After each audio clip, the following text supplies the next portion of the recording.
बड़ी खबर इस वक्त की मिल रही है। युद्ध पर यूक्रेन का बड़ा दावा है कि 9 मई से पहले युद्ध खत्म करना चाहते हैं पुतिन।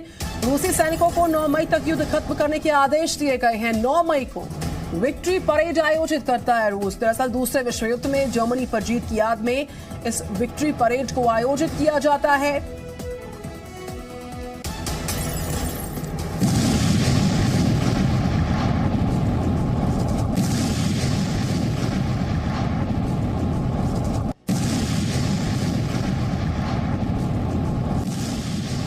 महायुद्ध जारी है।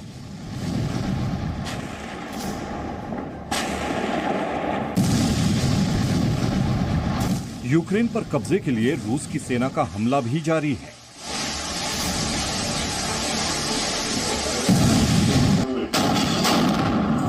खुद को बचाने के लिए यूक्रेन का पलटवार भी जारी है। शायद ही कोई ये बात बता पाए कि आखिर ये महायुद्ध खत्म कब हो। लेकिन रूस के राष्ट्रपति व्लादिमीर पुतिन ने महायुद्ध खत्म होने की तारीख का ऐलान कर दिया है। जी हां, पुतिन ने बता दिया है कि कब खत्म होने वाला है महायुद्ध।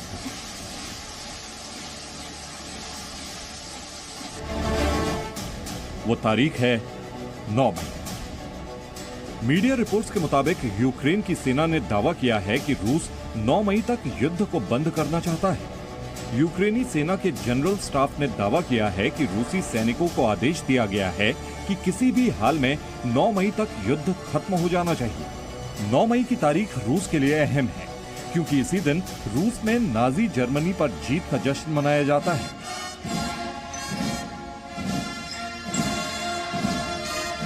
Более 60 лет военнослужащие батальона почетного караула 154-го 9 मई को रूस में हर साल विक्ट्री परेड का आयोजन होता है। 9 मई वो तारीख है जब दूसरे विश्व युद्ध के दौरान अमेरिका, ब्रिटेन और तत्कालीन सोवियत संघ की ताकत के सामने जर्मनी ने सरेंडर कर दिया था।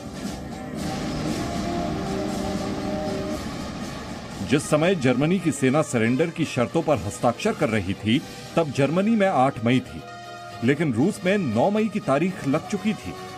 इसी वजह से 1945 के बाद रूस में 9 मई को विक्ट्री परेड का आयोजन किया जाने लगा। 1995 से रूस में यह विक्ट्री परेड हर साल आयोजित हो रही है। मीडिया रिपोर्ट्स के मुताबिक 9 मई को लेकर रूसी सैनिकों के बीच लगातार प्रोपेगेंडा चलाया जा रहा है।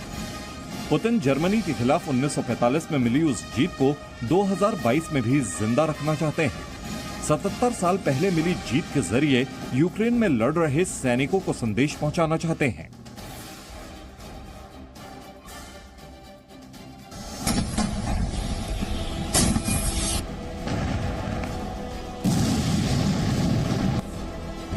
यूक्रेन के साथ युद्ध में रूस की सेना को अब तक बड़ा नुकसान हुआ है। कई टॉप कमांडर और बड़ी संख्या में सैनिक मारे गए हैं। ऐसे में 9 मई की सुनहरी याद के जरिए सैनिकों के बीच हौसला भरने की भी कोशिश है। ब्यूरो रिपोर्ट, जी मीडिया। और पुतिन के केमिकल वॉर वाले प्लान पर अमेरिका पूरी तरह से अलर्ट मोड पर आया हुआ है। बाइडेन ने सीक्रेट टाइगर टीम को बना दिया है, ऐसी सूत्रों के हवाले से खबर है। अमेरिका के टॉप 20 सैन्य अधिकारी इस टीम में हो सकते हैं शामिल। सूत्रों के हवाले से यह भी जानकारी, दरअसल पुतिन का जो केमिकल वॉर का ऐलान था, उस प्लान पर अमेरिका पूरी तरह से अलर्ट हो रखा है। और जो बाइडेन है, उन्होंने सीक्रेट टाइगर टीम का गठन इसीलिए किया है। सूत्रों के हवाले से जानकारी है, अमेरिका के टॉप 20 सैन्य अधिकारी इस टीम में।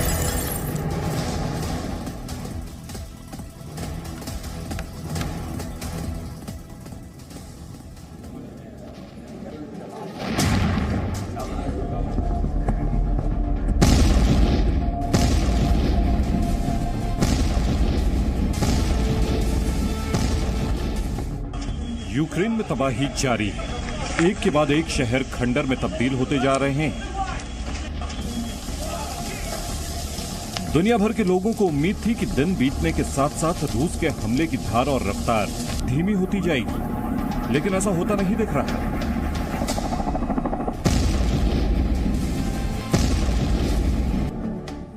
बल्कि पुतिन की सेना कभी हाइपरसोनिक मिसाइल तो कभी रॉकेट से बड़ी तबाही मचा रही है।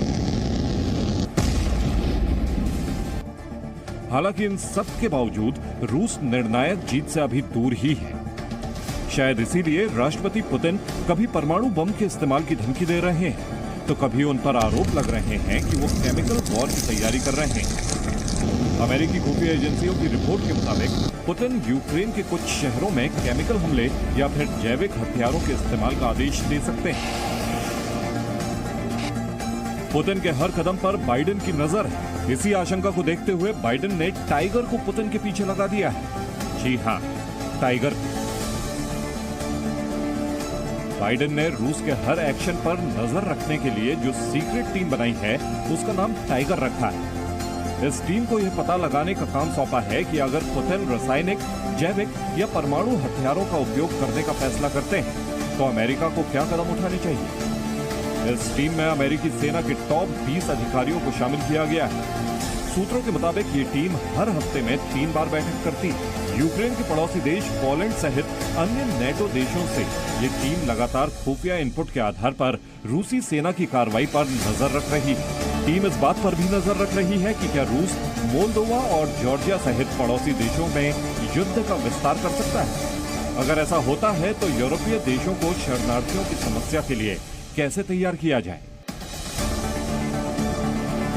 रूसी मीडिया की रिपोर्ट्स के मुताबिक राष्ट्रपति पुतिन यूक्रेन में सेना के धीमी रफ्तार से आगे बढ़ने और सैनिकों और टॉप कमांडर्स के लगातार मारे जाने से काफी बेचैन है। ऐसे में अमेरिकी सेनेटर्स का मानना है कि पुतिन 4 काम कर सकते हैं। पहला, राजनयिक समझौता करने की कोशिश करना। दूसरा, यूक्रेन के शहरों पर हमले और बमबारी तेज करना। तीसरा, पश्चिम पर साइबर हमले की कोशिश।